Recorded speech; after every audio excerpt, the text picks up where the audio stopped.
መሪ መሰረተ ክርስቶስ በቤተ ክርስቲያን በኩል አንተ ደብዳቤ አልደረሰም። ምንድን ነበረ እንዳትመጣ ያደረገህ ነገር ወይም ሚዲያ ላይ መውጣት ያልፈለክበት? አሁን ደግሞ ምን ተገኝቶ ነው ወደ ሚዲያ ለመምጣት የፈለክ? እውነቱን አለመግለጥ ከውሸት ጋር መተባበር ይሆናል። አዲስ አበባ ክልል ጽህፈት ቤት የሚባል አጥቢያ ቤተ ክርስቲያን የለም። ጽህፈት ቤት ነው፣ ማስተባበሪያ ጽህፈት ቤት ነው። ግጭት ውስጥ መሳተፍህን አምነህ ከዚህ በፊት ባለው ማለት ነው እንደሱ መሳተፍህን አምነህ ከዛ የዲሲፕሊን እርምጃ 6 ወር ተወስዶበት ነበር የሚል ሐሳብ አለ። የቸርች ባለቤትና ባላባት የበዛበት አገር ውስጥ ነው ያለ ነው። ቸርች የክርስቶስ ነች። አባላት በቤተ ክርስቲያን አሰራር ላይ ከፍተኛ ጥርጣሬ እንዲያድርባቸው ለማድረግ 20 ገጽ ያለው ጽሁፍ በቴሌግራም በትኗል የሚል ነው። ከሱ ጋር ይያያዛል ማለት ነው። ከዛ ጋር ይያያዛል። ኦኬ፣ ምንድነው የሆነው?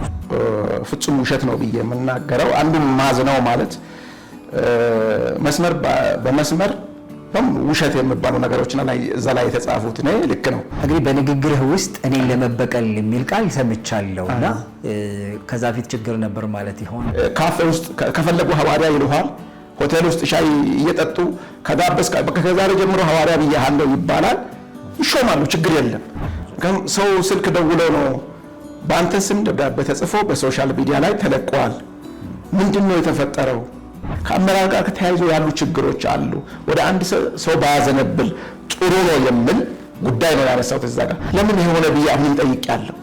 ምን አይነት ጥያቄ ማለት ነው? አልተቀበለውም፣ በቃለ ጉባኤ አላጸደቀውም፣ ለአጥቢያ በሸኝ ደብዳቤ አላከም። ይቅርታ ጠይቃለሁ። ማንንም ማሳዘን አልፈልግም በዚህ ጉዳይ ብዬ ፕሬዝዳንቱን ጨምሮ ይቅርታ፣ እኔ ኢንቴንሽኔ ማንንም መጉዳት አይደለም። ይስተካከል፣ ይታረም፣ መጽሐፍ ቅዱሳዊ አይደለም።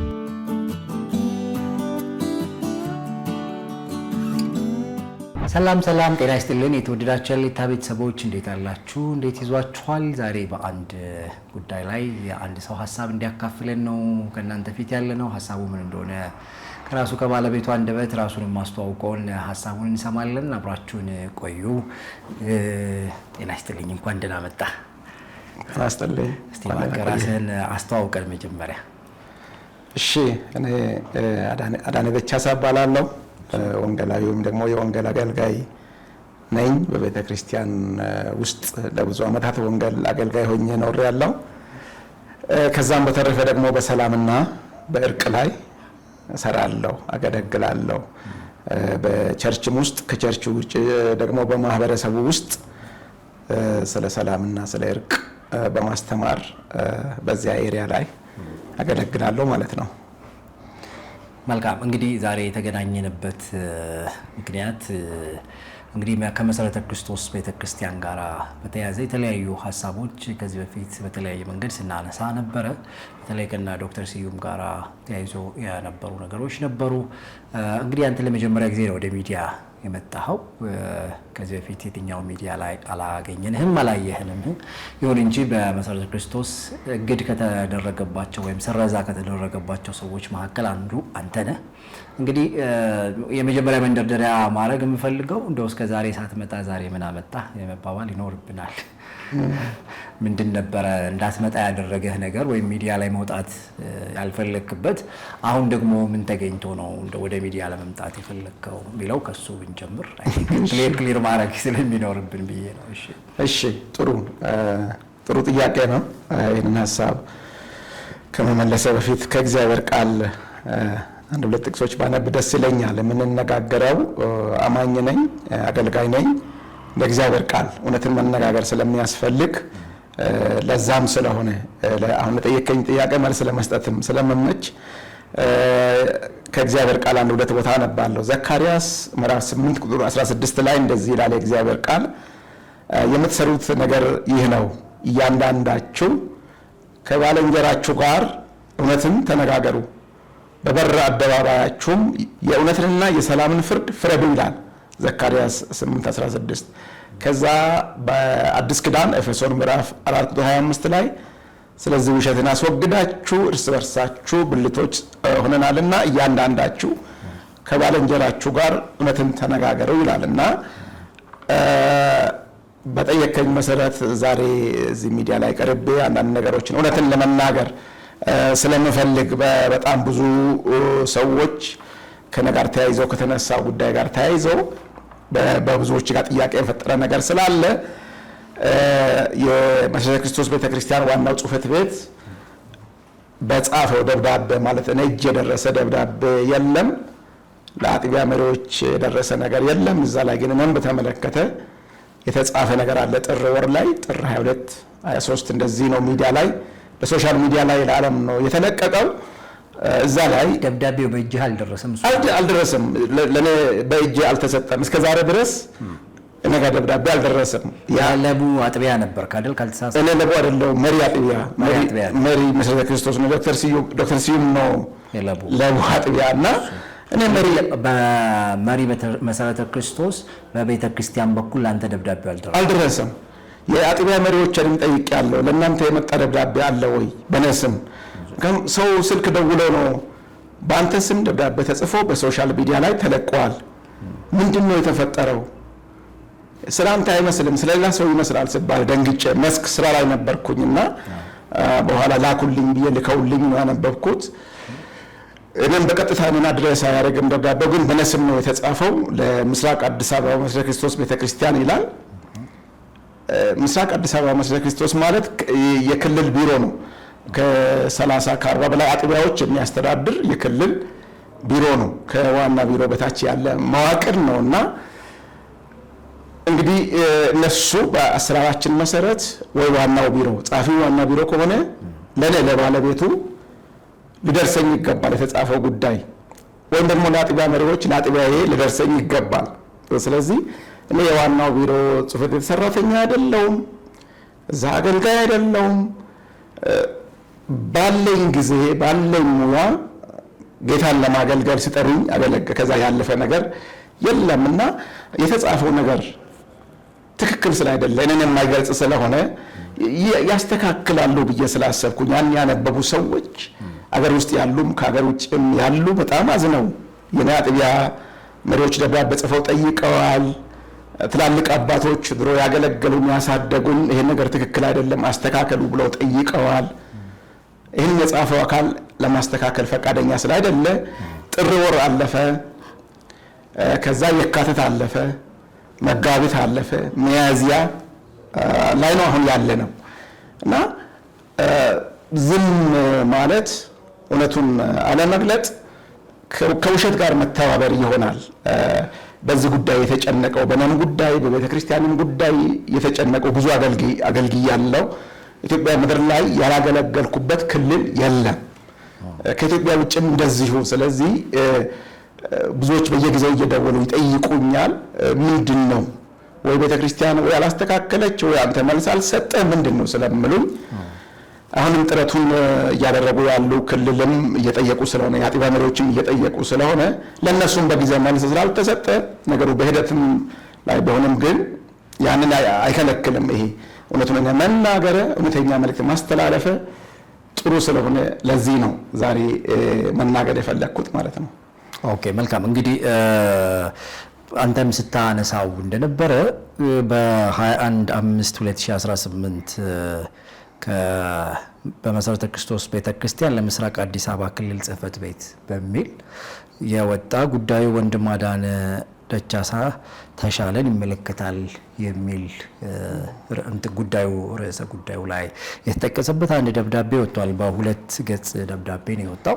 እንግዲህ እዚህ ደብዳቤ ላይ አንተ የምትለው ነገር እንግዲህ የመጀመሪያው ነገር ለምስራቅ አዲስ አበባ ክልል ጽሕፈት ቤት ነው የሚለው እና ከሱ ጋር ተያይዞ እንግዲህ አንተ ሐሳብ ላይ እንዳነሳው ምስራቅ አዲስ አበባ ክልል ጽሕፈት ቤት የሚባል አጥቢያ ቤተክርስቲያን የለም። ኦኬ ጽሕፈት ቤት ነው፣ ማስተባበሪያ ጽሕፈት ቤት ነው። ኦኬ ስለዚህ ለጽሕፈት ቤቱ የተላከው ምናልባት የእናንተ አጥቢያ በዛ ስር ስለሆነች ይሆን? ጽሕፈት ቤቱም ሳይደርሰው ነው ለሚዲያ ነው የተላከው። መጀመሪያ ተጽፎ ደብዳቤ ይህንን ለማረጋገጥ ሞክሬያለሁ።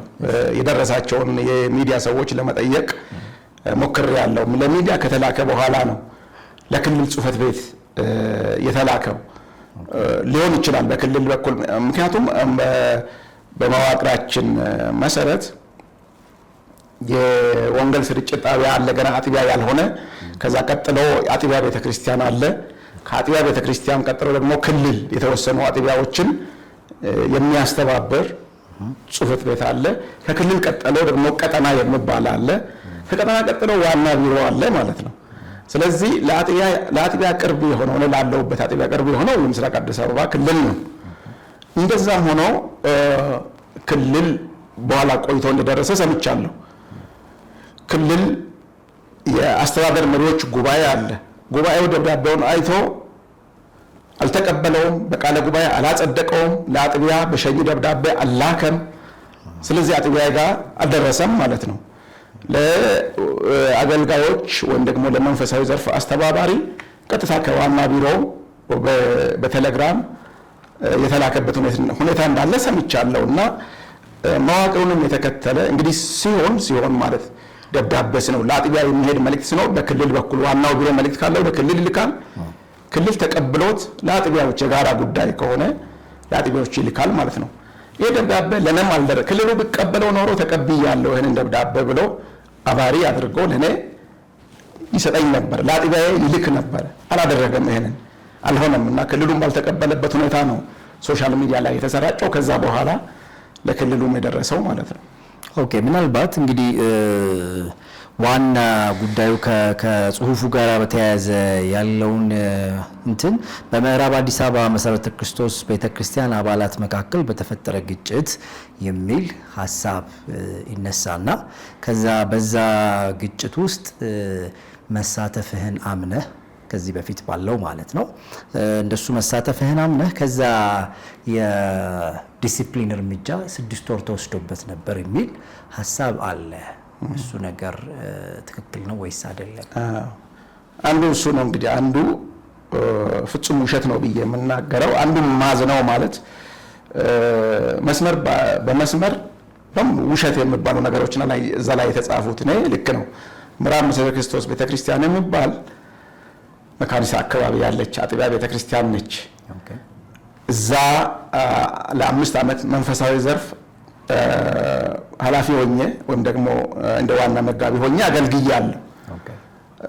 የሆነ ጊዜ በሆነ ጉዳይ አለመግባባት ተፈጥሮ ነበር እና እዛ በተፈጠረው ጉዳይ ላይ እንደ ኃላፊነት እንደምሰማው ሰው ልክ ያልሆኑ ሰዎችን እንዲካደላችሁም እንዲያታደርጉ ብዬ የማስታረቅ ስራ ነው የሰራሁትና ዲሲፕሊንም የተደረኩበት ጉዳይ የለም። ሌላ አጣሪ ችግሩን የሚያጣራ ከክልል ሰው ተልኮ ነገሮች መስመር እስከሚይዙ ተብሎ እዛ መድረክ ላይ ለተወሰነ ጊዜ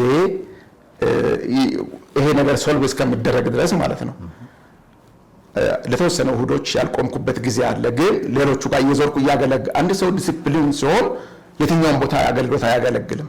መድረክ ላይ አይቆም። እኔ ዲሲፕሊን አልሆንኩም። 6 ወር አልታገድኩም። አጥቢያዋ አለች። የወቅቱ ቃለ ጉባኤ አለ። በዛን ጊዜ ያገለገልኳቸው አሉ። ከአጥቢያዋ ጋር አሁን በጣም የቅርብ ሰው ነኝ። አገለግላለሁ፣ እጎበኛለሁ። ባለኝ ጊዜ ያገለገልኳቸው ሰዎች ብዙ ስላሉ እዛ ትላልቅ ሰዎች በአገር ደረጃ ትልቅ ስም ያላቸው ሰዎች ያገለገልኳቸው አሉ ምዕራብ አጥቢያ እና በጣም ጤናማ ግንኙነት ነው ያለኝ። ከዛ ቦታ ስወጣ ወደ ሌላ አገልግሎት ሲሄድ አጥቢያዋ ሸልማኝ ባርካኝ በራሴ ጊዜ ማለት ነው የዚህን ያህል ጊዜ አገልግያለሁ። አሁን ደግሞ እዚህ ቦታ እግዚአብሔር ሌላ አገልግሎት በር አዘጋጅቷል። ተጠይቄ ከቤተ ክርስቲያናት ህብረት የአዲስ አበባ የሃይማኖት ተቋማት ጽሕፈት ቤት ኃላፊ ሆኜ ለማገልገል የቀድሞ የቤተ ክርስቲያናት ህብረት ዋና ጸሐፊ የነበሩት ቄስ አለሙ ሸጣ አናግረውኝ ሰላም ላይ ስለምሰራ ሰው ስለተፈለገ በዛ ምክንያት ምዕራብ ባርከውኝ የሰጡኝ ደብዳቤ አለ በእጄ እንዴት በአገልግሎት ውጤታማ እንደሆንኩ እንዴት እግዚአብሔር እኔን ተጠቅሞ እዛች አጥቢያ ላይ ስራ እንደሰራ እዛ በነበርኩ ጊዜ አሁን ለቡ አጥቢያ ዶክተር ስዩም ያለባትን ያንን መሰረተ ልማት እንኳን አልነበረም። በጭቃ ውስጥ እየሄድን ነው ያደራጀ ነው ህብረት አጥቢያ ያወጣ ነው። ስለዚህ ውሸት ነው፣ ከእውነት የራቀ ነው። ብዙዎች ምንድነው ብለው ይጠይቃሉ እና ማንም ሰው ይህንን ማረጋገጥ የሚችለው ጉዳይ ነው።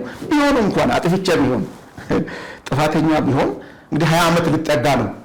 ከ20 ዓመት በኋላ በምን ሂሳብ የዛሬ 20 ዓመት የዛሬ 18 ዓመት እዚህ አጥቢያ ያለ እንደዚህ አጥፍቶ ነበረ ተብሎ እንዴት ነው የሚከሰሰው? እንደው ሰበብ ፍለጋ ይመስላል። እኔን ለመበቀል እኔን ለመጉዳት የፈለጉ ሰዎች እንጂ የትኛው ዓለማዊ መስሪያ ቤት ሂድ፣ አንድ ሰው ጥፋት አጠፋ ወንጀል እንኳን የሰራ ሰው የሆነ ገደብ አለው። ከዛ በኋላ ከወንጀል ነፃ የሚሆንበት ጊዜ የሌለኝ ወንጀል ስም መሰጠቱ የዚህን ያህል ዓመት ደግሞ ወደ ኋላ ሄዶ እንዲያጠፍቶ ነበረ ብሎ መወንጀሉና ስም ማጥፋቱ ተገቢነት የሌለው ከእግዚአብሔር ሰዎች ከቤተ ክርስቲያን የማይጠበቅ ጉዳይ እንደሆነ ነው የማስበው። እንግዲህ በንግግርህ ውስጥ እኔን ለመበቀል የሚል ቃል ሰምቻለሁና ከዛ ፊት ችግር ነበር ማለት ይሆን? መበቃቀል ውስጥ የተገባ መቼም ለኛ ለክርስቲያኖች የሚሰራ አይደለም። በቀል የሚባል ነገር ትክክል አይደለም። ግን የሚያሳየው ይሄ ደብዳቤ የሚያሳየው የሆነ የማረም የእረኝነት ልብ ያለበት መጽሐፍ ቅዱሳዊ የሆነ ነገር አይደለም እዛ ላይ የተጻፈውና የ20 ዓመትና 18 ዓመት ወደ ኋላ ሄዶ እንደዚህ ሰርቶ ነበረ ብሎ ለዓለም ጽፎ መልቀቅና ከዚህ በፊት እዛው ላይ ደብዳቤው ላይ ተጠቀሰ ስላለ ነው 20 ገጽ ጽሁፍ ጽፎ በሶሻል ሚዲያ በትኗል የሚል ሌላ ውሸት ደግሞ ከሱ ጋር የተያያዘ ነው ጉዳዩ የተያያዘ። እንደዛ ይላል። እንግዲህ ምንድነው እንትኑ የሚነሳው በተጻፈው ደብዳቤ ላይ ሶስተኛው አንቀጽ ላይ እንዲህ ይበንዲ እንዳለ ይልና ቅድም ያነሳ ነው ማለት ነው። እንደገና ያለ በቂ ማስረጃ የግል ስልጣንን ፍላጎት ለማርካት አስቦ የመሰ ክርስቶስ ቤተክርስቲያን አሰራርና ደንብን በማጥላላት መሪዎችን በማንቋሸሽ አባላት በቤተክርስቲያን አሰራር ላይ ከፍተኛ ጥርጣሬ እንዲያድርባቸው ለማድረግ 20 ገጽ ያለው ጽሁፍ በቴሌግራም በትኗል የሚል ነው። ከሱ ጋር ይያያዛል ማለት ነው። ከዛ ጋር ይያያዛል። ኦኬ፣ ምንድነው የሆነው? እሱ የሆነው ምንድነው? ከአንድ አመት እንግዲህ በቤተክርስቲያን ውስጥ ከ1986 ዓመተ ምህረት ጀምሮ ሙሉ ጊዜ አገልግሎት ላይ ወደ ጌታ የመጣሁት በ1980 ዓመተ ምህረት ነው። ከ1982 ጀምሮ ያቅመን ያህል ሳገለግል ነው የቆየሁት። ከ1986 ገና በወጣትነት ሃይ ስኩል እንደጨረስኩ ወደ አገልግሎት ነው የተሰማራሁት። በወንጌል ያሳደግኳቸው በየቦታው ቸርች ፕላንቲንግ ላይ ብዙ ሰዎች ያውቁኛል እና ራሴን ዝቅ አድርጌ ነው ያገለገልኩት። እዚች መሰ ክርስቶስ ቤተክርስቲያን ውስጥ ነው ያደግኩት እና ከዛ በኋላ በተለይ ማለት በአጥቢያ ውስጥ አሁን በሌላ ተቋም ውስጥ ስለምሰራ ከቸርች ደሞዝ ተከፋይ አገልጋይ አይደለሁም። ቮለንተር አገልጋይ ነኝ፣ በጎ ፈቃድ አገልጋይ ነኝ እና ሌላ ቦታ ድንኳን እየሰፋው ግን አገልግሎትን አገለግል ዋና ስራዬ እግዚአብሔር ለአገልግሎት እንደጠራኝ አምናለሁና አጥቢያ በመምራት አገልግያለሁ፣ ቸርች ፕላንቲንግ ላይ አገልግያለሁ፣ በመምህርነት አገልግያለሁ፣ በመጋቢነት ፖዚሽን አገልግያለሁ፣ በአስተዳደርም ውስጥ በክልል ውስጥ በአዲስ አበባ ክልል 2 ተርም አገልግያለሁ፣ የስራ አስፈጻሚ ዋና ጸሐፊ ሆኜ አገልግያለሁ። በዋናው ቢሮም አሁን ይሄ ችግር እስከሚከሰት ድረስ የሚሽን ቦርድ ምክትል ሰብሳቢ ሆኜ ሳገለግል ነበረ። በአገልግሎት ነው ማሳልፈው እና ከአመት በፊት አንዳንድ ነገሮች ማለት እኔ ሰላም ላይ ስለምሰራ እርቅ ላይ ስለምሰራ እዚህ አገር ላይ በተለይ ቸርቾች በግለሰብ የሚመሩ ቸርቾች ትልቅ ችግር እየፈጠሩ እንዳሉ አውቃለሁ። በጣም ብዙ መቆጣጠር የማትችላቸው ነገሮች ይሆናሉ እና በየጊዜው ደንብ ይሻሻላል ይቀየራል እና የኛ ቤተክርስቲያን ደንብ በየጊዜው ሲሻሻል አሁን ወደ ግል የሚያዘነብሉ ደንብ ውስጥ እየገቡ የግል አመራርን በፊት የነበረው በቤተክርስቲያን ያው ቃል በቃል አሁንም አልተቀየረም። እሱ ማህበረ ምእመናዊ የሆነ የአመራር ዘይቤ ነው ቤተክርስቲያናችን የምትከተለው። የቡድን መሪነት ነው የምትከተለው። በጋራ ነው የምንሰራው። በዚህ ውስጥ ነው ያደግነው። ስርዓት ያለን አገልጋዮች ሆነን በቸርች ውስጥ ያደግነው እጅግ በጣም ጠቃሚ ስለሆነ ነው። እኔ የቡድን መሪነትን መጽሐፍ ቅዱሳዊ ነው አዲስ ኪዳናዊ ነው ብዬ ማምን ሰው ነኝ ማለት ነው። አንድ ከመሆን 2 መሆን ይሻላል። እዛ 20 ገጽ ላይ የጻፍኩት ምንድነው ችግር ውስጥ ገብተን በኋላ ችግሩን ለማስተካከል ብዙ ዋጋ ያስከፍለናል። ስለዚህ እኔ በቤተክርስቲያን ውስጥ አድጌያለሁ፣ ከ30 ዓመት በላይ አገልግያለሁ እና እነዚህ ነገሮች ችግር ያመጡብናል። አጥቢያዎች እየጨመሩ ሄደዋል። የሰዎቻችን ቁጥር እየጨመረ ሄደዋል። አመራሩን በአግባቡ ካልያዝን፣ ደንቡን በአግባቡ ካልቀረጽን ወደ አንድ ሰው እያጋደለ ከመጣ አንድ ሰዎች የሚመሯቸው ዛሬ ያው ላይሰንስ ችግር የለም፣ ሰው ያመለክታል። የቸርች ባለቤትና ባላባት የበዛበት አገር ውስጥ ነው ያለ ነው። ቸርች የክርስቶስ ነች። ስለዚህ እኛ አካልን አብረን ተነጋግረን ነው መስራት ያለብን። ወደዛ የሚያጋድሉ ነገሮች ስለነበሩ እነዛ ከውስጥ አሰራር ከአመራር ጋር ያነሳዋቸው ነጥቦች አሉ። እዚህ ላይ እንዲያውም ትኩረት መስጠት ፈልጋለሁና ምንድነው 20 ገጽ ይላል ሰው 20 ገጽ ሆኖ እንግዲህ እንደየፎንቱ እንደየሰው አጠቃቀም ነው እና ለአንዳንዱ 15 ገጽ ይሆናል፣ ለአንዳንዱ 20 ይሆናል፣ ለአንዳንዱ ከዛ እንደ ፕሪንት እንደሚያደርጉበት ነው። እነሱ እንግዲህ ፕሪንት ባደረጉበት 20 ሆነዋል ማለት ነው። ይሄንን ሰነድ ካዘጋጀው በኋላ ሰነዱ የምለው ምንድነው እነዚህ ችግሮች አሉ በአመራሩ ላይ በአስተዳደሩ ላይ። ለነዚህ ደግሞ የምታዩኝ መፍትሄዎች እነዚህ ናቸው። ቢስተካከል ይጠቅመናል።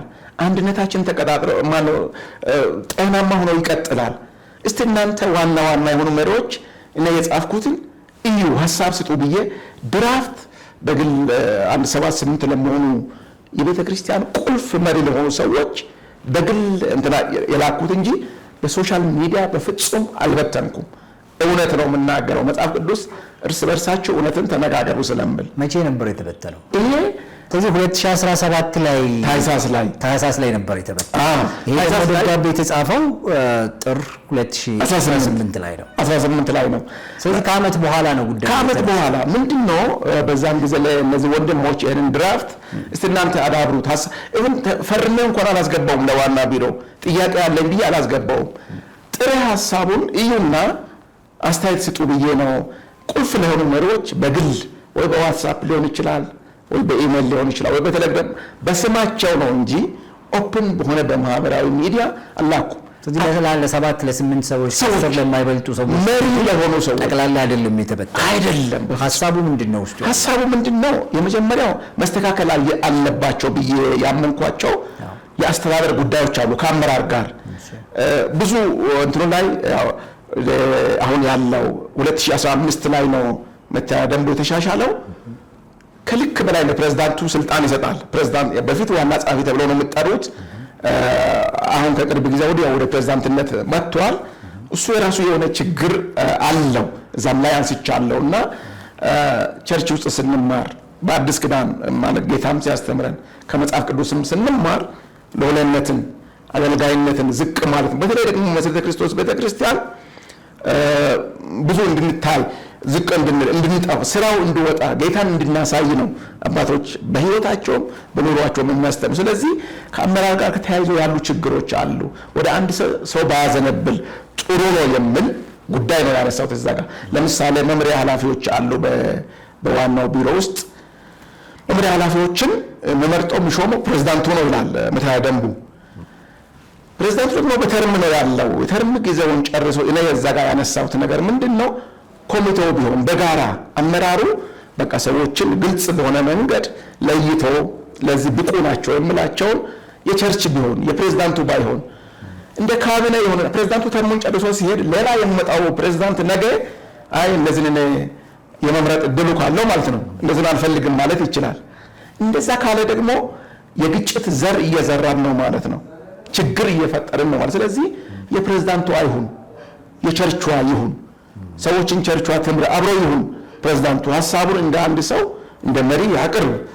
ይሄንን ችግሩን አሳይቼ ሌላው ከአገልግሎት ሹመት ጋር ቸርች የምንለው እኛ ሕያው የሆነ የእግዚአብሔር እንቅስቃሴ ያለበት አጥቢያ ቤተክርስቲያን ነች። ክልል ብትል ቀጠና ብትል ዋና ቢሮ ማስተባበሪያ ጽሕፈት ቤት ናቸው እንጂ ቸርች አይደሉም። ቸርች አጥቢያ ቤተክርስቲያናት ናቸው። ስለዚህ አገልጋዮች ከቅርብ ጊዜ ወዲህ አገልጋይ ቢሮ ውስጥ ይሾማል። የኔ ጥያቄ ምንድነው? ቸርች ትሹም አጥቢያ ትሹም። ዋና ቢሮ አገልጋዮችን መጠቀም ይችላል። ክልሎች መጠቀም ይችላሉ። ያለበትን ቸርች ይጠይቁና ሹመቱን መፈጸም ያለባት አጥቢያ ቤተክርስቲያን ነች እንጂ ቢሮ ውስጥ ግል ቸርቾች ካፌ ውስጥ ከፈለጉ ሐዋርያ ይሉሃል። ሆቴል ውስጥ ሻይ እየጠጡ ከጋበስ ከዛሬ ጀምሮ ሐዋርያ ብያለሁ ይባላል። ይሾማሉ፣ ችግር የለም። እንደዛ መምሰል የለብንም። እኛ ጥሪያቸው ተረጋግጦ የአጥቢያ መሪዎች ምእመኑ መስክሮ አጥቢያ ላይ ሰዎች ይሾሙ። የተሾሙትን ደግሞ ዋና ቢሮ አጥቢያ ጠይቆ አገልጋዮችን መጠቀም ይችላል የምን ነው አንዱ ያነሳሁት ሐሳብ። ሌላው የተወሰኑ ነጥቦች አሉ ልጨርስ ግልጽ ለማድረግ። ሌላው የመዋቅር ጉዳይ አለ እና መዋቅር ጉዳይ ቀደም እንዳልኩ ስርጭት አጥቢያ አለ፣ ከአጥቢያ ቀጥሎ ክልል አለ፣ ከክልል ቀጥሎ ቀጠና አለ፣ ዋና ቢሮ አለና አጥቢያ ቤተክርስቲያን ለነዚህ ሁሉ መዋጮ ማውጣት ይጠበቅባታል። እኔ ያልኩት እዛ ጋር ድራፍት በቀጥታ ሐሳብ ነው ያቀረብኩት። ባይበዛ ዋናው ስራ የሚሰራው አጥቢያ ላይ ነው። በቅርብ ሆኖ ደግሞ አጥቢያዎችን የሚያግዘው ክልል ነው። ከክልል ቀጥሎ ደግሞ ቀጠና አለ። እንደነ ባይኖር ብዬ እዛ ላይ የጻፍኩት ላይ በቂ ነው። አጥቢያ ኖሮ ክልል ኖሮ ዋና ቢሮ ቢኖር ዋና ቢሮ በፖሊሲ ጉዳይ በትላልቅ ነገሮች አጥቢያዎች በማይደርሱባቸው ሪሞት ኤሪያዎች ላይ ሚሽነሪ በመላክ በተወሰኑ ስራዎች ላይ ብሰራ አጥቢያ ላይ ስለሆነ ያው የሆነ ስራ የሚሰራው አጥቢያዎች ደግሞ ለክልል ለዋና ቢሮ ለቀጠና ተብሎ ከገቢያቸው ዋና ትልቁ ወጪ የሚወጣው ለዋናው ቢሮ ነው። ብዙ ነው። ይሄ ትንሽ ቢስተካከል። ምክንያቱም ምን ብለዋል ጠቅላላ ጉባኤ ላይ ቀርበው መሪዎች ዋና ቢሮ ህንፃ እየሰራን ነበረ ከቢሮም በላይ ነው እና ይሄ ህንፃ ሲያልቅ የአጥቢያዎችን ወጪ እናቆማለን ጠቅላላ ጉባኤ ላይ ቀርቦ ማለት ነው። ወይም ደግሞ ለግንኙነት ትንሽ ነገር ትሰጣላችሁ እና ተረባርባችሁ ስሩ ተብሎ አጥቢያዎች አዋተው ዋና ቢሮ ህንፃ ኦሎምፒያ አካባቢ ያለው ዋና ቢሮዎችን አልቆ በመቶ ሺህ ብሮች የሚቆጠር ክራይ ይከራያል። ለብዙ ድርጅቶች ተከራይተዋል።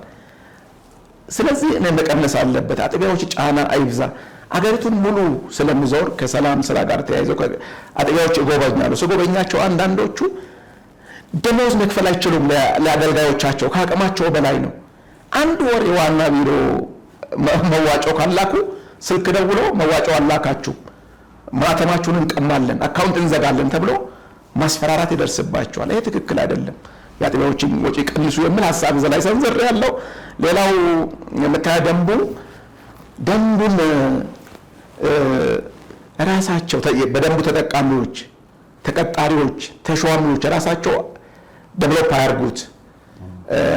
ገለልተኛ አካል ህግ አውጪውም ህግ ተርጓሚውም ህግ አስፈጻሚውም አንድ አካል ከሆነ ችግር ነው። በዓለም እንኳን ተለያይቶ ነው የተቀመጠው ይሄ። ስለዚህ እንደዛ እንዳይሆን ደንቡን ባለሙያዎች የቸርቿ በጣም በቂ የሆኑ አገር መምራት ማስተዳደር የሚችሉ ልጆች አሏት። ቸርቹ የተለያየ ሙያ ያላቸው ሰዎች አሉ።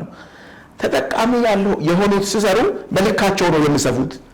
ደንቡን ውስጥ ደንቡን ራሳቸው በመመች እንደዛ አይሁን፣ ችግር ያመጣል የሚል ሐሳብ ነው ያነሳት እና ይሄ ሐሳብ ነው ቁጣ አስነስቶ ባለፈው ዓመት እንግዲህ ልክ እንደ አሁኑ ሶሻል ሚዲያ ላይ አልተለቀቀም እንጂ አባሩት ተብሎ ለክልል ደብዳቤ ጻፉ፣ ከአገልግሎት አግዱት አሉ።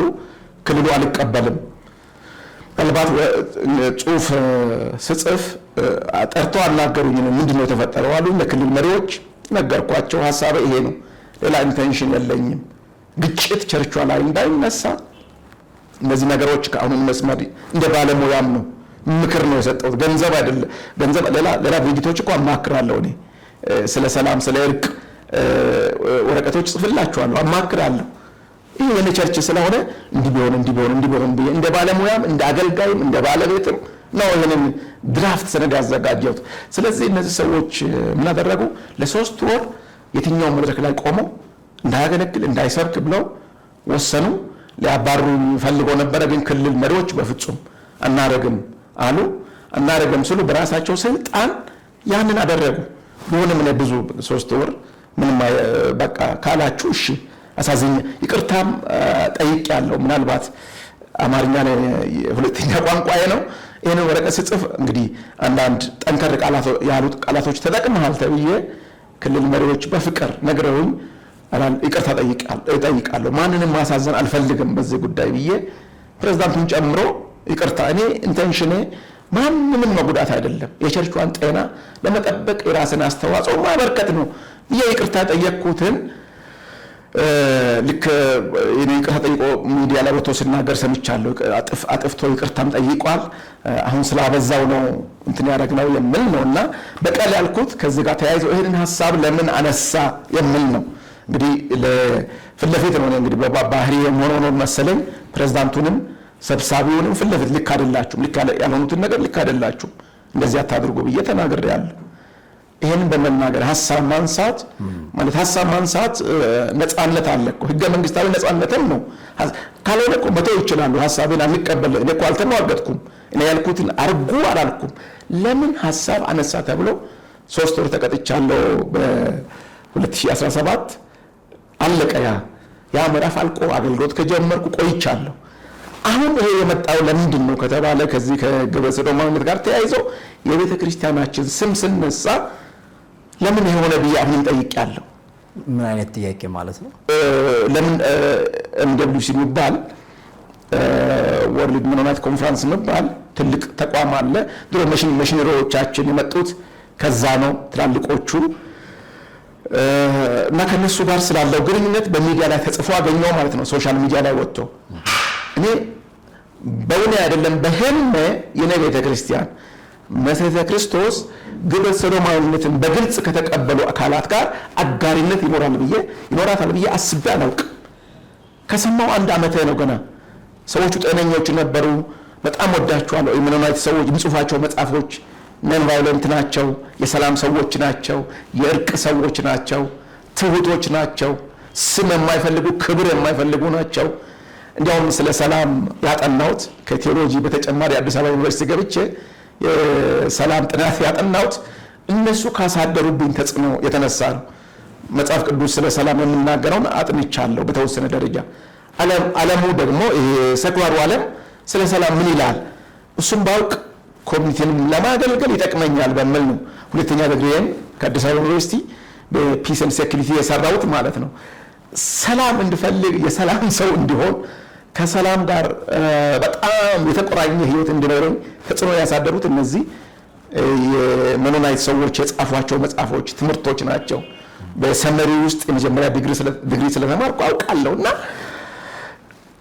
ከቅርብ እንግዲህ አንዱ አስተማሪ ባለፈው ምን አለኝ፣ አዳነ አንተ በጣም ልብህን የሰጠኸው በ16ኛው ክፍለ ዘመን ይኖሩ የነበሩትን የሜኖናይት ሰዎችን ህይወት ነው ያነበብከው የተማርከው። አሁን በ21ኛው ክፍለ ዘመን ደግሞ ያሉት እንደሱ አይደሉም። በግጥ ሁሉም ባይሆኑ በግልጽ ዌብሳይት ላይ ገብቼ ያው አይቻለሁ።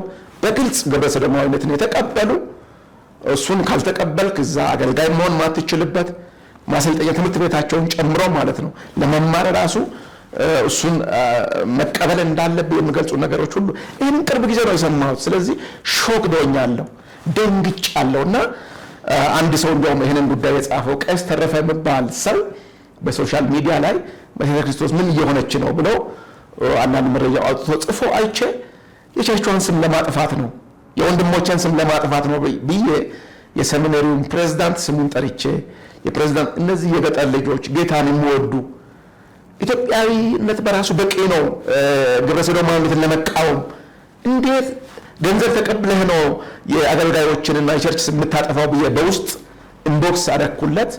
ከዛ ያ ወንድም በአካል አላውቀው ቄስ ነው፣ የመካነ ኢየሱስ ቤተክርስቲያን ሰው ነው፣ ውጭ ሀገር ነው የሚኖረው። የኔን ፕሮፋይል አንብቦ አይቶ እንደ አንተ የተማርክ ሰው በቴዎሎጂ 2ኛ ዲግሪ ያለ ሰው በፒስ ኤንድ ሴኩሪቲ 2ኛ ዲግሪ ያለ ሰው በትላልቅ ኃላፊነት ያገለገልክ ሰው እንዴት እኔን ገንዘብ ተቀብለ የቸርች ስም ታጠፋለህ ትለኛለህ? አውቀህ ነው እንደዚህ ያልከው ብሎ መረጃ 1 2 3 ብሎ ዋሽቻለሁ ወይ ብሎ ስለ ሰሚናሪ ስለ ሜኖናይቶቹ ይሄንን ግብረ ሰዶም ስለተቀበሉት ዝርዝር ነገር ጽፎ ፌስቡክ ላይ ነው የለቀቀው ከነ ፎቶ ጭምር። እና ያንን ያዩ ሰዎች ሲነግሩኝ ላኩልኝ፣ አየው። ቀጥታ ለመሪዎች ነው የላኩት። ምንድነው ይሄ ምን እየተባለ ነው ምንድነው የተፈጠረው ብዬ ላኩኝ። መሪዎቹ መልስ አልሰጡኝም፣ ፕሬዝዳንቱን ጨምሮ ማለት ነው። ስለዚህ በአካል ሄጄ ምን እየሆነ ነው አረባካችሁ ብዬ ጮኩኝ። ከዛ መጽሐፍ አርቲክሎች መጽሐፍ ጀመርኩ። በኤልሻዳይ ቴሌቪዥን እንዲበሉ በሚል ርዕስ ግብረ ሰዶማዊነት ምን ያህል ጸያፍ መሆኑን ክፉ መሆኑን ከሰማይ የእሳትን ፍርድ ያመጣ መሆኑን ገልጬ ስለኛ ቸርች ጠቅሼ ምናምን ሳይሆን የተጻፈውን የእግዚአብሔርን ቃል ሰበኩኝ፣ አስተማርኩኝና አለ ዩቲዩብ ላይ እሱ እንዲበሉ በሚል ርዕስ ማንም ገብቶ ሊያየው ይችላል። ንጹሑን የእግዚአብሔርን ቃል ነው የሰበኩት። ሰብሳቢው እሱን ስብከት አይተው በጣም እንደተቆጡ ሰምቻለሁ። ምን እንዳስቆጣቸው አላውቅም። ስለዚህ አሁን ከነ ዶክተር ስዩም ጋር የተያያዘው ያኛው አልቋል ኦልሬዲ የዛኛው ምዕራፍ ተዘግቷል እንደገና ተነስቶ እንኳን የ2017 ቀርቶ ከምዕራብ አጥቢያ የዛሬ ስንት ዓመት የነበርኩበት ሁሉ ተቆፍሮ እንዲህ አይነት ሰው ነው ወንበዴ ነው እንዲህ ነው ስልጣኑን ገፈናል ከእንትን አንስተናል ብለው በሶሻል ሚዲያ አንድ ቀን ጠርተው ሳያናግሩኝ አንድ ቀን ሳንነጋገር በራሴ ጉዳይ ቀጥሬ ሰብሳቢውን አናግሬያለሁ እንደዛም ከሆነ በኋላ ልክ አይደለም ይሄ ብዬና እንግዲህ ምን እንደተፈጠረ እንዳለ አላውቅምና ይሄንን ይሄን ሲሪየስ መሆነ በዚህ ጉዳይ ከሰብሳቢው ጋር ተገናኝተ ነበር ሰብሳቢው ነው የሆነ አግኝቸው ነበር ማለት ያው ፕሬዝዳንቱ ከሀገር ውጪ ነበሩ አንድ ወቅት ላይ ሶሻል ሚዲያ ላይ የቸርቻችን ስም በብዙ ጻፊዎች ይጽፋሉ እና አረባካችሁ ይሄ ከአየር ላይ ይውረድ ዶክተር ስዩም ፍለፊት ያው ዶክተር ስዩም ባለሙያ ነው በዚህ ዙሪያ ብዙ የሰራ ሰው ነው አገሪቱን ከዚህ ነገር ለመታደግ ከሙስሊሞች ከኦርቶዶክሶች ጋር የሰራ ሰው ነው እኔ ደግሞ አጥቢያ ውስጥ ያገለገልኩት ሰው ነው ብዙ የዛቻ የሞት ዛቻ እየደረሰበት በብዙ ሪስክ ውስጥ አልፎ የሚያገለግል ሰው ነው ሌሎችም ከሱ ጋር አብረው ያሉ ወንድሞች በጣም ንጹህ የቤተ ክርስቲያን ልጆች እግዚአብሔርን የሚያገለግሉ ናቸውና እነዚህ እንዳመፀኛ አትቁጥሯቸው ጥሯቸው እናግሯቸው ኮንሰርናቸው የነም ኮንሰርን ነው ይሄ ትክክል አይደለምና ዶክተር ስዩም ስንት ወጣቶችን ቆሻሻ ነገር ውስጥ የተዘፈቁትን የሚያወጣ ሰው ትውልድ የሚታደግ ሰው ነው አብሮት ያለው ወንድም ሰለሞን አንድ አጥቢያ ነው ያለነው ልጆች ላይ ታዳጊዎች ላይ የሚሰራ ነው በሐሺሽ በተለያየ ነገር የተያዙ ሰዎችን ልጆች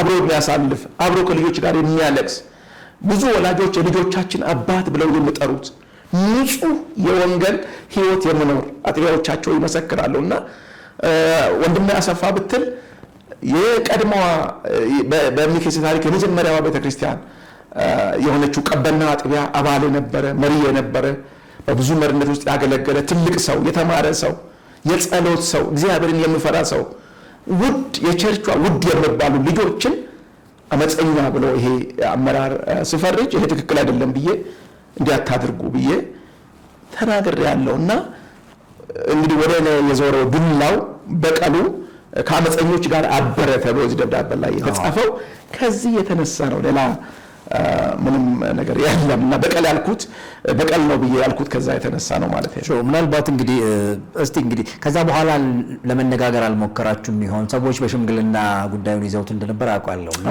እሱ ጉዳይ ምን ሆነ አባቶች ትላልቅ አባቶችንና የሀገራችንን ባህል አባቶችን እንድናከብር ያደርገናል ትላልቅ ሰዎች ብዙ ዋጋ የከፈሉ አሉና አናግረውኛል ከነሱ ጋር ተነጋግረን በፊት የነበረው ምን ነበረ ችግሩ የጻፍኩትንም ይሄን ጽፈ ነበር በዚህ ጉዳይ ወንድሞች አዝነው ነበር እንደዚህ ሆኖ ነበር ብዬ አስረድቻለሁ ይሄ ነገር ከተፈጠረ በኋላ በሶሻል ሚዲያ ተጽፎ ከተበተነ በኋላ የአጥቢያ መሪዎች አገልጋዮች በድረስ መተው ልጆች ደንግጠዋል ማለት ሶሻል ሚዲያ ላይ የተበተነ ስለሆነ ስለምጠራ እኔ ሰባኪ ነኝ አስተማሪ ነኝ ማልቆምበት ቸርች የለም በቤተ ክርስቲያናት ሁሉ አገለግላለሁ በሚዲያ አገለግላለሁ በቴሌቪዥን አገለግላለሁና በተወሰነ ደረጃ ታውቃለሁ ስለዚህ እንደዚህ አይነት ቆሻሻ ሰው ነው ተብሎ በቸርች ስም በቸርች ሎጎ በቸርች ማተም ግለሰቦች ፍላጎታቸውን ሲያራምዱ የልጆች ሳይኮሎጂ ይጎዳል የባለቤት ያገለገልኳቸው ደግሞ ለመሪነት የበቁ ከወንጌል ከማስተማር ጀምሮ ያገለገልኳቸው ዛሬ የቤተክርስቲያን መሪ የሆኑ ሰዎች እጅግ በጣም ወዱኝ ለትልቅ ቦታ የሚሰጡ ብዙ ሰዎች አሉና በጣም መመለስ እስከማልችል ብዙ ስልክ ነበረ አጥቢያ መሪዎች አናግረውኛል እንዳልኩት ነው ሌሎችም ከክፍለ ሀገር ሁሉ ድረስ መጥተው እና እነን እንዲያውም አንድ የሰማሁት ምንድነው ከአዋሳ የመጡ የቤተክርስቲያናችን ትልቅ ሰው ይሄ ነገር ምን እየተፈጠረ ነው ብለው ተሳፍረው መጥተው ለኔ ተደውሎልኝ አናግረውኛል ምንድነው የተፈጠረው በምን እነ ዶክተር ስዩም ጋር ተያይዞ እኔ እነ ዶክተር ስዩም መግለጫ ሲሰጡ እዛ ቦታ ላይ አልነበርኩም አልተገኘውምና እነሱ የሚሉት የሱ ደብዳቤያችንን በአክቹአሊ ለብቻ ነው ተጻፈው እነ ዶክተር ስዩም ወደ 5 ገጽ ያልተሰጠው ደብዳቤ የነ 2 ገጽ ያልተሰጠው ግን አንድ ላይ ነው ለሶሻል ሚዲያ የተላከውና ለምን አናገራችሁት እሱ ብለው ጭራሽ ሽማግሌዎች ወደን ሲያናግሩ የመቆጣት አይነት ነገር የሆነ የኔ ነገር ተሸፋፍኖ ምናምን ከነ ዶክተር ስዩም ጋር ብቻ ነው እንጂ እኛ ሽምግልና ከሱ ጋር በቃም የወሰነው ወስነናል፣ ከቸርቻችን ሰርዘናል ብለው ሽማግሌዎችን እስከ መክሰስ ለምን አናገራችሁ እስከ ማለት እንደደረሱ ሰምቻለሁ። እኔ ግን ማለት ሲጠይቁኝ ከማንም ጋር ለመናገር የተደረገው ነገር ትክክል አይደለም፣ ይስተካከል፣ ይታረም፣ መጽሐፍ ቅዱሳዊ አይደለም፣ ህጋዊም አይደለም። በህግም የሰው ስም፣ የሰው ዝና፣ የሰው ክብር መጠበቅ እንዳለበት ህገ መንግስታችን በግልጽ ይናገራል። የዓለም አቀፍ ሰብአዊ መብት ህጎች ይናገራሉ። እኔ ቢሮ ድረስ የመጡ የህግ ባለሙያዎች አሉ። ይህ ትልቅ ወንጀል ነው።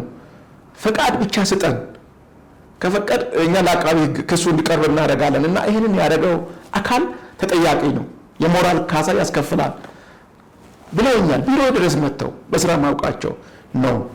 ወንድሞችን አልከስም እንዲያደረጉ ብዬ አይደለም። እኛ የይቅርታ ሰዎች ነን። የምህር መስሏቸው ይህንን አድርገዋል፣ የማይገባ ነገር አድርገዋል። ግን አንድ ቀን ይፈታል። በምንም አይነት ይህንን አላደረግም ያልኩበት ሁኔታ አለ እና እንግዲህ ይሄ ነገር ከተደረገ ጥር ወር ላይ ነው ይሄ የሆነው የተበተነው። አሁን ሚያዝያ ላይ ነው ያለ ነው።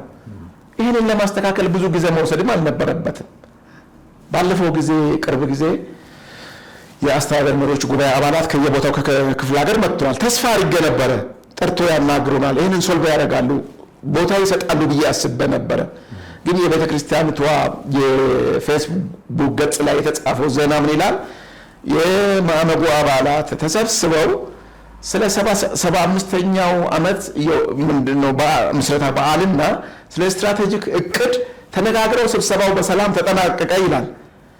ቸርቿ እየታመሰች ባለችበት ቸርቻችን እንዴት ከግብረ ሰዶማውያን ጋር አበረች ብለው ብዙ ሰዎች ቸርቿን እየለቀቁ እየሄዱ ባሉበት ዘመን ጊዜ ይሄ ዋና አጀንዳ መሆን ሲገባው እንደ ዶክተር ስዩምን ጠርተው እኔን ጠርተው እርቅ የሚመጣበትን መንገድ መፈለግ ሲገባቸው አጀንዳው በትክክልና እኔ የማዕመጉ አባላት ባለሙያዎች ናቸው፣ የተለያየ ሙያ ላይ ያሉ ቮለንተር አገልጋዮች ናቸው፣ ከየክልሉ ተወክለው በሶስት ወር አንድ የሚሰበሰቡ ናቸው። እዚህ ስራ አስፈጻሚ የሚባል አለ፣ ፕሬዝዳንቱንና ሰብሳቢውን ጨምሮ። እንግዲህ ያልሆነ የሚመስለኝ ያልሆነ ኢንፎርሜሽን ተሰጥቷቸው ወይም ደግሞ ያልሆነ ነገር ተነግሯቸው እንጂ ይህን ነገር ቀላል ያደርጉታል ብዬ አላስብም። ግን እንደዛ አድርገው እንደሄዱ ዜና ካነበብኩ በኋላ ነው አንዱ ያዘንኩትም ይህንን እውነት በሚዲያም ቢሆን መናገር ያስፈልጋል ብዬ አልኩት። ከዛ በኋላ እሱን ካየው በኋላ ነው። ስለዚህ ቦታ አልተሰጠውም ማለት ነው። እየዞርኩ እኔ ያገለገልኳቸው በአሁኑ ጊዜ እንዴት የኔ ቤተ ክርስቲያን መሰረተ ክርስቶስ ቤተ ክርስቲያን እንዴት ግብረ ሰዶማውያንን አቅፎ ከያዘ ማህበር ጋር አባል ትሆናለች ያሉ ሰዎች ድምጻቸውን አጥፍተው ማለት ነው። ድምጻቸውን አጥፍተው ሌላ እየዞርኩ ከ20 በላይ ቤተሰብ ሀሳባቸውን እንዲቀይሩ መክሬያለሁ፣ ለምኛለሁ። እኔ ራሴ ማለት ተሰርዘዋል እንኳን ተብዬ ማለት ነው። እረኝነት ስለሆነ ሰዎች ህይወት ላይ ስለምንሰራ ጌታ ኢየሱስ ክርስቶስ በተናገረው ምሳሌ ያው አንዱን ፍለጋ የምንሄድበት ነው እንጂ ቤት ውስጥ ያደገውን የሚያገለግለው ሰርዣለሁ ደልዣለሁ እያልን የምንፎክርበት ሳይሆን ሰው ብስት እንኳን ከመስመር ቦታ እንኳን ያንን ትርኢት የምናደርግበት መንገድ ነው ወንጌልና እኔ ከማውቀው ሌላ ወንጌል ነው ይሄ የሆነብኝ። ስለዚህ አሁን አጥቢያ ቤተክርስቲያን ላይ ያለ አጥቢያ ቤተክርስቲያን ነው ያለሁት። ጠይቄያለሁ፣ የዋና ቢሮ ውሳኔ ተቀብላችኋል ወይ? ሰርዣለሁ ብለውኛል። አጥቢያ ቤተክርስቲያን ይሄንን ውሳኔ ተቀብላለች ወይ? አባል ነኝ አባል አይደለሁም ብዬ ጠይቄ አባል ነህ፣ እኛ አልተቀበልንም፣ ዋና ቢሮ ወስነዋል፣ እኛ ውሳኔውን አልተቀበልንም፣ ለምን ወሰናችሁ ብለን ጠይቀናል፣ ደብዳቤ ጽፈናል፣ ግን እስካሁን ድረስ ፕሮሰስ ላይ ነን ብለዋል። በደጋግሜ በቃልም ጠይቄያለሁ፣ በጽሁፍም አጥቢያዋን ጠይቄያለሁ። ግን ያገለገልኩ አይደለም። አገልግሎት ያው በቤተ ክርስቲያን ስም ስለሆነ የተጻፈው ደብዳቤው የቤተ ክርስቲያን ማተም ነው። ቤተክርስቲያንን የሚወክሉ ሰዎች ናቸው፣ መሪዎች ናቸው። የፈረመው ሰብሳቢው ነው። ስለዚህ አጥቢያ ላይ እየሰበኩ አይደለም፣ አሁን እያገለገልኩ አይደለም። ሌሎችን ኢቭን ባይብል ስቴዲ እንኳን ህብረት እንኳን ያቆምኩበት ጊዜ ነው ያለውና ፕሮሰስ ላይ እንዳለ ሰምቻለሁ። ግን አጥቢያ ያለችኝ አባል ነህ ስላለችኝ ነው እምኬሴን ብዬ ምጽፈው የምናገረው አሁን የማወራው ወይ ክልሉ በእርግጥ ክልሉ ቀጥሎ ያለ እንትን ነው። ክልሉም አልተቀበልንም ብለውኛል፣ ጠይቄያለሁ። አጥቢያም አልተቀበልንም ውሳኔውን ብለውኛል። ስለዚህ በማን አለብኝነት ዋና ቢሮ ማስተባበሪያ ጽሕፈት ቤት የሚሰሩ ሰዎች ሰብሳቢውን ጨምሮ የፈጸሙት ወንጀል ነው ብዬ ነው የማስበው። እኔ እንደሱ ነው ብዬ ነው የማስበው። ስለዚህ አጥቢያዋ ይህንን ተቀብላ ቢሆን ኖሮ ምናልባትም በሌላ መንገድ መዳኘት የምንችልበት ሁኔታ ሊኖር ይችል ነበር እና አላለችም፣ አጥቢያዋ አልተቀበለችም። ይሄ ነው ያለው። መልካም እንግዲህ ወደ መጨረሻው እናድርገውና ጉዳዩን ዋና ዋና ሀሳቦችን አንስቻለሁ በእኔ በኩል መነሳት አለባቸው ብዬ የማስባቸውን እና ምናልባት እንግዲህ እንደነዚህ አይነት የተካረሩ ነገሮች መኖራቸው በቤተ ክርስቲያን ውስጥ ባይሆን ጥሩ ነበር። እንደው ለሌላ መፍትሄ እንዲሆን የተጠራ ማህበረሰብ ራሱ ችግር ሆኖ ሲገኝ ልክ አይደለምና በተለይ ከእምነት ተቋማት እንደዚህ አይነት ነገሮች የሚጠበቁ አይደሉም። ምናልባት እንግዲህ ካንተም የስራ ምን ይሁን የአገልግሎት ጉዳይ ጋር ተያይዞ እንግዲህ ከሰላም ጋር የተገናኘ ነገር ነው የምትሰራውና ከሰላም ጋር የሚገናኝ ሰው ጸብ ውስጥ ተገኘ መባሉ ራሱ ልክ አይደለም። እውነት ለመናገር ያው ስለ ጸብ ስንነጋገር በእኛ ሳይድ ብቻ ሳይሆን ሌላኛው ሳይድ መኖሩ ሳይዘነጋ ማለት ነውና ምናልባት በዛ አይነት መንገድ ከዚህ በኋላ እንደው በሰላም ለመፍታት የሚደረጉ መንገዶች ይኖሩ ይሆን ወይ? ስለሱ እናንሳና እንቋጭ ሀሳባችንን። እኔ አንደኛውና ሁለተኛው የዓለም ጦርነት በንግግር ነው የተዘጋው። አሁን የኢራንና የአሜሪካ የእስራኤል ጦርነት ንግግሮች፣ ሙከራዎች የተደረጉ ነው። ውድመቱ ከፍተኛ ነው። እኔ እንደ ባለሙያ መክረው ወደ ውድመት ወደ ክሳራ ሳንደርስ ቀድመን እንነጋገር ነው እና በመነጋገር የማይፈታ ነገር የለም። እኔ አሁን ይፈታል ችግሩ ይፈታል። ትልቁ ችግር አሁን የኔ መሰረዝ የሰለሞን ያሰፋ የዶክተር ስዩም መሰረዝ አይደለም። አሁን ዋና ነገር በአሁኑ ጊዜ የኔ ቁልፍ ጥያቄ አሁንም እንደ ወንድሞቼ የኔ ቤተክርስቲያን ምስለ ክርስቶስ ቤተክርስቲያን ያደግኩባት ጌታን የተቀበልኩባት የማገለግልባት ቤተክርስቲያን ዋና ቢሮ አካባቢ ያሉና ክልል ምንድነው እዚህ ኮሌጅ ሰሚናሪ አካባቢ ያሉ ሰዎች ናቸው ሜኖናይት መኖራቸውን አብሮ ግንኙነት ያለውና ወደ ክፍለ ሀገር እየወረድክ ስትሄድ ሜኖናይት የሚባለው ነገር በዓለም መኖሩንም አያውቁም። ጸሎት ቤት የሚሰሩት ጌታን የሚያገለግሉት ገበሬዎች የእርሻ ምርታቸውን እየሰጡ ከተማ ውስጥ ያሉ የቤት ካርታቸውን እያስያዙ የጋብቻ ቀለበታቸውን እየሰጡ በንጹህ ገንዘባቸው ነው የጌታን ስራ የሚሰሩት። በምን ሂሳብ ነው ምስለ ክርስቶስ ቤተክርስቲያን ከግብረ ሰዶማውያን ጋር አጋር ነች ተብሎ ሲወራ በምን አቅም ነው እነዚህ ሰዎች ወንጌል የሚሰብኩት?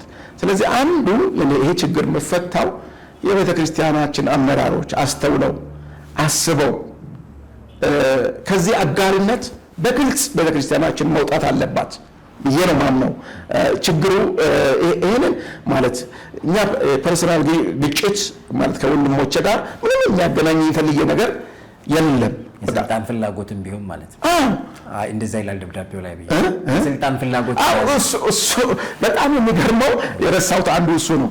እንዲያውም እኮ የቸርች ሰው ነው የጻፈው ወይስ ከሌላ ተጽፎ የተሰጠን ሁሉ እስከምን ድረስ እርካሽ የሆነ የስልጣን ጥማቱን ለማርካት ብሎ እንደዚህ ቸርች ውስጥ ያለ ሰው መጽሐፍ ቅዱስ ያነበበ ሰው እኔ የአዲስ አበባ ሃይማኖት ተቋማት ጽሕፈት ቤት ኃላፊ ሆኜ 10ም ክፍለ ከተማ ላይ የሃይማኖት ተቋማትን አደራጅቼ ስሰራ የቆየው ኃላፊነት ያለኝ ሰው ነኝ እና ወደ አሁን ኢትዮጵያ ሃይማኖት ተቋማት ጉባኤ ላይ የሰላም ግንባታ መምሪያ ላይ በሙያዬ ነው የምሰራው።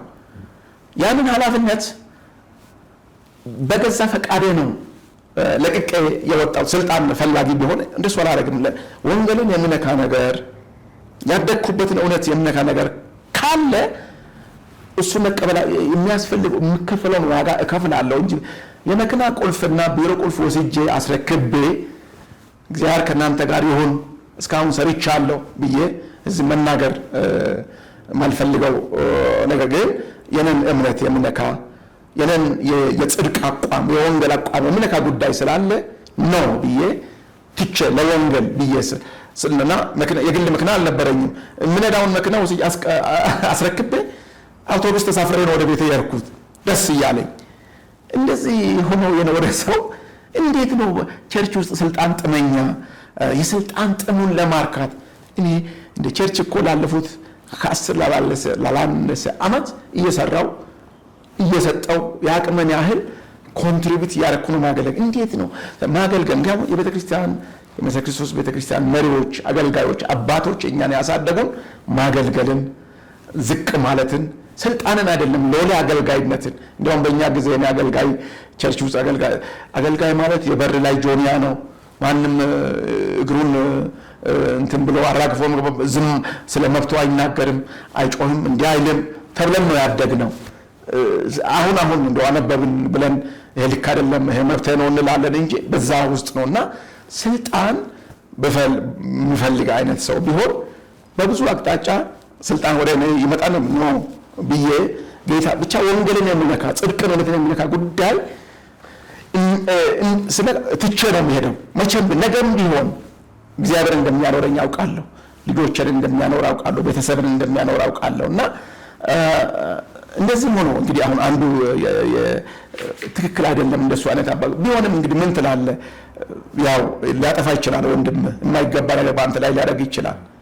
ይቅርታን ነው ጌታ ያስተማረን፣ በዛ መንገድ ነው መሄድ ያለብን ብዬ ነው ማምነው። ሰዎች ጥፋታቸው ገብቷቸው ይቅርታ ቢጠይቁ ቢያስተካክሉ ጥሩ ነበር። ባይሉም ትተዋለህ፣ በቃ ለጌታ ሰጥተህ ትተዋለህ። እኔ ከእሱም ብቻ አይደለም እኮ ቢሮ የሚሰራበት የቸርች ጉዳይ ቸርች ነው አይደለም፣ ውስጥ የሚያልቅ ነው የቸርች ጉዳይ። ግልባጭ የተደረገው ለአብያተ ክርስቲያናት፣ ለካውንስሉ አሉ ለሚባሉ ቸርቾች ሁሉ ግልባጭ የውስጥ ጉዳይ ኤምኬሲ ከሆንኩ ኤምኬሲ መሪዎች ጋር ካልተግባባው ችግር ከተፈጠረ እኔም አጥፊ እንኳን ቢሆን የኔ ጉዳይ የኔ አጥቢያ ነው የሚያልቀው። አልሰማንም፣ ምክራችንን አልሰማንም ማዳነ ተብለው አጥቢያ ላይ ነው እንጂ ለሁሉም አጥቢያ ለክልሎች ተበትነው በሶሻል ሚዲያ ተበትነው የኔ ብቻ ሳይሆን ደብዳቤው ላይ ምን ይላል? የነሱ ላይ አይተው እንደሆነ የትም ቦታ እንዳያገለግሉ አገልግሎትም እንዳያገኙ ይላል። ምን ማለት ነው? አገልግሎት እንዳያገኙ ማን እኛ እኮ ዘራፊዎች፣ ነፍሰ ገዳዮች፣ አመፀኞች፣ ወንጀለኞች ወደ ጌታ እንዲመጡ አገልግሎት እኮ እየሰጠን ያለን ሰዎች ነን። አገልግሎት እንዳያገኙ ህብረት እንዳያደርጉ ተብሎ እንዴት ይጻፋል? ከነም ጋር ተያይዞ የተጻፈ ነገር አለና እሱ ብቻ ሳይሆን የሚሰራበት በሙያ እኔ እንደምደነግርኩ የሰላምና የእርቅ ባለሙያ ነኝ። በሙያዬ ነው እዚህ ተቋም ውስጥ እየሰራው ያለሁት። እኛን አይወክለንም ከስራ ይባረር ተብሎ ደብዳቤ ተጽፏል። ከአንድ ምልክት ደብዳቤ ካለቆቼ እኔን ሰምቻለሁ። ምን አደረኩ? የኔን ቤተሰብ ለመጉዳት፣ የኔን ልጆች ለማስራብ፣ የኔን ልጆች ከትምህርት ቤት ለማስቀረት እነዚህ ወንድሞች ለምን ፈለጉ? በቃ ይሄ በቀል ካልሆነ በስተቀር ቸርች ጉዳይ እንደ ወደ መስሪያ ቤት ይመጣል። አገልጋይ ስለሆንኩ ነው እንጂ ቼክ አድርጌ ነበረ። ዶክተር ስዩም ሆስፒታል ነው የምሰራው። ሆስፒታል ውስጥ ሰርጀሪ እንዳይሰራ ብለው የጻፉ አልመሰለኝም፣ አልጻፉም። እኔም ግን አገልጋይ ስለሆንኩ አገልጋይ ሌላ ቦታም እንዳያገለግል እንደገና በዚህ ሙያው እንትን ረሀብተኛ እንዲሆን ቤተሰብ እንዲበተን ችግር ላይ እንዲወድቅ ሆነ ብለው ይህንን ነገር አድርገዋል። ቢሆንስ ታዲያ አሁን እያልኩ ያለሁት ምንድን ነው? ልጆቼ በግልጽ ይህንን ስለሰሙ ጌታ እኮ ትልቁን ኃጢአታችንን ይቅር ብሎናል። እኛ እኮ ነፍሰ ገዳዮች፣ ወንጀለኞች፣ ለመንግስተ ሰማይ የማንገባ ሰው ጌታ እኮ ምሕረት አድርጎልናል። በመስቀል ላይ ደሙን አፍሷል። ማንንም ይቅር ማለት አለብን እያልኩ ነው ዴይ ቱ ዴይ የምናገረው፣ ለባለቤቴ ለልጆቼ የምናገረው። የዚህን ያህል በደል ደርሶብኝ እንደዚያም ሆኖ ግን መፍትሄው ምንድን ነው? አሁን መሪዎቻችን የሚሉትን እነዚህ ሰዎች ቢሰሙ መሪዎችን ያለ መስማት ችግር እንዳለ የተለያዩ ሽምግልና ግሩፖች አሉ። ያለ መስማት እንዳለ ትክክል አይደለም፣ አያዋጣም። ብዙ ከከሰርን በኋላ ምእመኖቻችንን ካጣን በኋላ ዋጋ ከከፈልን በኋላ ወደ ንግግር ከምንመጣ ኤርሊ ብናደርግ የዚህ ዓመት ሆነው ይሄ ነገር ባለፈው በ2017 ነሐሴ ላይ ነው የኤምኬሲ ስም መብጠልጠል የተጀመረው አየር ላይ። እስከ ዛሬ ድረስ መውረድ ነበረበት። የአመራር ችግር ስላለ ነው። ይህ ቢስተካከል ይህንን ተቀብለው ብሰሩና በመጨረሻ እንግዲህ ማለት በእኔ በኩል ማለት የምፈልገው ምንድነው ደንቡ ያወጣ አሁን ለምሳሌ ዲሲፕሊን እርምጃ ጋር ተያይዘው በግልጽ የተጻፈ አለ። አንድ ሰው ጥፋት ካጠፋ ቤተክርስቲያኒቱ ትመክራለች፣ ትገስጻለች፣ እንዲህ ብሎ ካስቸገረ እንደገና የጽሁፍ ማስጠንቀቂያ ትሰጣለች፣ እንዲህ ካለ ሁለተኛ ትሰጣለች። በጣም ካስቸገረ ለጉባኤው ለተወሰነ ጊዜ እንዲታገድ ለ3 ወር ይላል ቃል በቃል እና ድንገት ተነስቶ ማለት ሰዎችን እረኝነት በጎደለው እኔ ያውቃለሁ ሰዎች ተገስጨ ልጅ ሆኜ ስናጠፋ መድረክ ላይ እንዳንቆም የሚከለከልበት ጊዜ አለ እና ግን አብሮ ምን ይመደባል ሰው እረኝነት ይሄ ፎሎ አፕ አብሮ የሚጸልይ የሚመክረው አመፀኞች እንኳን ሰዎች ሆነው ማለት ነው። ያሁኑ አይነት በቤተ ክርስቲያናችን ታሪክ ታይቶ ተሰምቶ አይታወቅም። ስለዚህ አሁን ወደ እረኝነቱ እንመለስ፣ ቤተ ክርስቲያኒቱን ወደ ማዳን እንምጣ። ላይሰንሱ አንድ ስለሆነ የኤምኬሲ ልክ ለቡ ላይ እንደተደረገው አካውንት እንዘጋለን እንደና አያዋጣም። 5 ሳንቲም ከዋና ቢሮ ሜድለት አጥቢያ የለም። ሁሉም የቀን ሰራተኛው የጉልት ሰራተኛው በሚሰጠው ገንዘብ ነው ጸሎት ቤቶች የሚሰሩት። ለአንድ መቶ ተብሎ ነው በኤምኬሲ ስም አካውንቶች በዋን የሚከፈቱት እና እንዲህ አይነት ማስፈራራቶች ስለ ቤተ ክርስቲያን ስለ ጽድቅና ስለ እውነት ይሄ ልክ አይደለም የሚሉ ሰዎችን በፖሊስ እናሳስራለን፣ እንትን እናደርጋለን። ያለመድነው ነገር በቤተ ክርስቲያናችን ታሪክ ተሰምቶ የማይታወቅ ነገር ስለሆነ እየሆነ ያለው አመራሩ ቆም ብሎ ራሱን ማየት አለበት። ክልሎች ወክለዋቸው የአስተዳደር መሪዎች ጉባኤ አባላት ቆም ብለው በገለልተኝነት ራሳቸውን ማየት አለባቸው። ነገሮች መስተካከል አለባቸው። መነጋገር አለብን። ቁጭ ብለን መወያየት አለብን። አንድ ላይ ሆነን ለተጨነቀው ህዝብ ሰላምን ማወጅ አለብን ብዬ ነው ማምነው። በእኔ በኩል ያዘንኩትን አዝኛለሁ። እኔ ይቅር ባልን ጌታ ምንን ኃጢአት ይቅር ስለማይለኝ ግዴታ ክርስቲያናዊ እውነተኛ ክርስቲያን ከሆንክ ሁሉ ጊዜ ለይቅርታ በለብል መሆን አለብን ለንግግር እና በእኔ በኩል ላናገሩ ለጠየቁኝ ሰዎች ይህንን እውነት ተናግር ያለው እስከዛ ግን ምንም ክፉ ቃል ሳይናገሩ ምእመኖቻችን አጥቢያዎቻችን ቤተክርስቲያናችን ከዚህ አሁን ደጋግመን የምናገረው ከግብረ ሰዶማውያን ማህበር አንድ ህንጻ አለ። ለለምታኝ አንድ ጽሁፍ ላይ ተናግር ያለውና አንድ ትልቅ ህንጻ አለ። እዛ ህንጻ ውስጥ ምስለ ክርስቶስ የምትባል አንዱን ፍሎር ይዛለች። ግን ህንጻው በእሳት ተያይዟል። እሳቱ ቀስ ብሎ ይጠፋል፣ ችግር የለም አይባልም። የአደጋ ጊዜ ሰራተኞች ህንጻው አንድ ክፍል እንኳን በእሳት ከተያያዘ ፈጥናችሁ ውጡ አምልጡ ነው የሚባለው። ከዚህ ማህበር ማምለጥ ነው ያለብን። ጤነኛ ከሆኖች ጋር ቀስ ብለን ወደፊት መደራጀት ነው ያለብን። ምንም እኛን አፈክት የሚያደርገው ነገር የለም። የኛ ህዝብ ራሱን በራሱ መምራት የሚችል አጥቢያውን መምራት የሚችል አገልጋዮቹን ቀለብ መክፈል የሚችል አቅም ያለው ነው። እኛ ዲፔንዳንት መሆን የለብንም። ከዚህ ከቆሻሻ ነገር ፈጥነን መለየት አለብን። መሰረተ ክርስቶስ በጽድቅ ነው የምትታወቀው፣ በእውነት ነው የምትታወቀው፣ የመጨረሻውን ዘመን በማስተማር ነው የምትታወቀው፣ የሐሰት ትምህርቶችን በመከላከል ነው የምትታወቀው፣ የተጣሉ አብያተ ክርስቲያናትን በማስታረቅ ነው የምትታወቀው። ዛሬም ይህንን ማድረግ እንችላለን እና እኛ ጋር ያለውን የሰው ኃይል ሀብት በአግባቡ መጠቀም ያልቻልነው ከአመራርነት ችግር የተነሳ ስለሆነ አመራሩን ራሱን ይፈትሽ፣ እውነተኛ ንስሐ ይግባ፣ ያስተካክል። አጠፋ የተባለ ማንም ሰው ይቅርታ ለመጠየቅ ይዘጋጃል ብዬ አስባለሁ። በቂ አባቶች አሉን፣ ሰዎች አሉን። እግዚአብሔር ሰላም ያደርጋል ብዬ አምናለሁ። እውነቱ ግን በእኔ በኩል ይሄ ስለሆነ እስካሁን ስላላረሙት እውነቱን መስማት የሚፈልጉ ብዙ ስለሆኑ ነው ይህንን የተናገርኩት። መልካም እንግዲህ ወንጌላዊ አዳነ ደቻሳ እንግዲህ በቤተ ክርስቲያኗ በ2018 ዓመተ ምህረት 21 5ኛ ወር ላይ በመሰረተ ክርስቶስ ቤተ ክርስቲያን ለምስራቅ አዲስ አበባ ክልል ጽሕፈት ቤት በሚል በደብዳቤ ቁጥር መክቤ 015586 2018 ላይ የተጻፈው ደብዳቤ ላይ ነው እንግዲህ ዋና ጉዳይ አድርገን ስንነጋገር የነበረው። እንግዲህ ባንተ ሳይድ ያለውን ነገር ሰምተናል። እንግዲህ ከዚህ የተለየ ሀሳብ ካለ ለመስማት ተዘጋጅተናል። ምናልባት በቤተ ክርስቲያኒቷ በኩል አለኝ የምትለው ሀሳብ ካለ ስለ ሀሳቦችህ እናመሰግናለን። እንግዲህ ምኞታችን ለሁለታችሁም ቢሆን በእናንተም እና በቤተ ክርስቲያን መካከል ሰላም እና መነጋገር እንድትችሉ አሉ ብላችሁ የምታነሷቸውም ሀሳቦች በትክክለኛ መንፈስና ደረጃውን በጠበቀ መንገድ ተነጋግራችሁ ከዛም በኋላ ደግሞ ለአብዛኛው ማህበር ደግሞ ትክክለኛውን እውነት እንድታደርሱልን እንግዲህ ምኞታችን ነው። ክቡራን ተመልካቾቻችን ሀሳቦቻችን እነዚህ ነበሩ። ሀሳብ አስተያየቶቻችሁን መስማት እንወዳለን። በቀጣይ በሌላ ሀሳብ እንገናኛለን። እስከዛው ሰላም።